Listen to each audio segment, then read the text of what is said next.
Hello and welcome. Luke Malewicz here, ChicagoJazzTrombone.com. Today I'd like to show you a set of 11 scale exercises that I do. This is something that I developed based on the Bebop scale and also based off of the exercises that Luis Bonilla does. For any of you that have either studied with him or know him, know his philosophy, he's a big advocate, as am I, of practicing all of your scales and all your arpeggios and being basically comfortable in any key, which, as improvisers, that's something that we want to be able to do. So this is a set that I developed, and this is, again, something that I do every day for the sake of this demonstration. I'm going to do them in the key of C major in 2 octaves, and they'll just be straight eighth notes. Now, when I'm practicing this normally now, it's slightly different.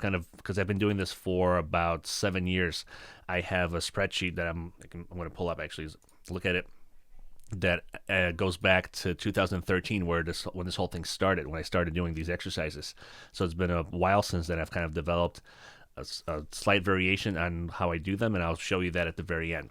And I have these written out for all of the modes of major and all the modes of melodic minor that I use when I improvise.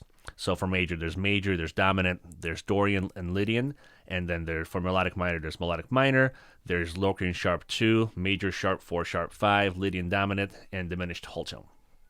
And I'll pick one for the day, or else, let's say I'm doing major scale, so I'll do all the major scales one day at a time. I'll pick a scale. If I'm having a more difficult time with one of them, I might take a couple days to do it, but let's say I'll pick a C major for today. I'll play through the set of exercises, and at the very end, what I'll do is I'll take that scale and improvise over it with either a backing track on iReal Pro or with Drum Genius, and I'll do it in all the various, not all of them, but the various time signatures, starting with 3/4, 4/4, 5/4, and 7/4, and I'll do them in both swung and straight, so 8 different variations, and I'll improvise just over that scale sound. And the whole thing takes about 25-30 minutes. It depends on how long I take when I'm improvising. It could take a little bit longer, or it could take less time.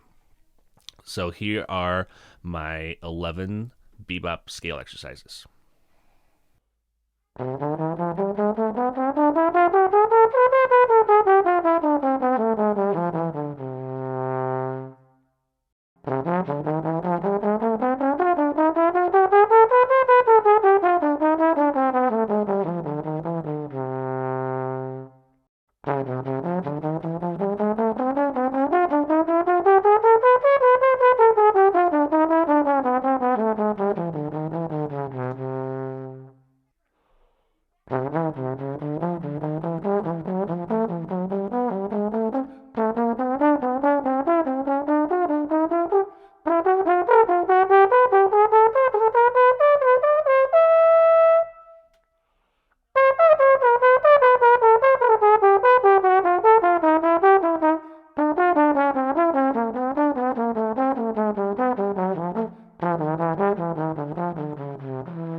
And I also wanted to show you the variation that I use now, which incorporates a little bit of ghosting notes, and I'll do the first 3 exercises with this variation. And I would also encourage you to develop your own set of exercises, because we don't all hear music the same way, we don't all want to improvise the same way, so it's always a good idea to figure out how you want to approach everything, and whatever scales you want to use, whatever variations you want to use, come up with your own set. I just came up with 11 because it's one of my favorite numbers, and there's got to be a stopping point, because obviously there's an infinite number of ways to practice scales and arpeggios. There's so many different things you can do, and so I had to kind of say, you know what, 11 is going to be enough. This encompasses everything that I want to do. That's a good set of exercises, and it works for me. So I encourage you again to do something that works for you. But here is my variation that I do now.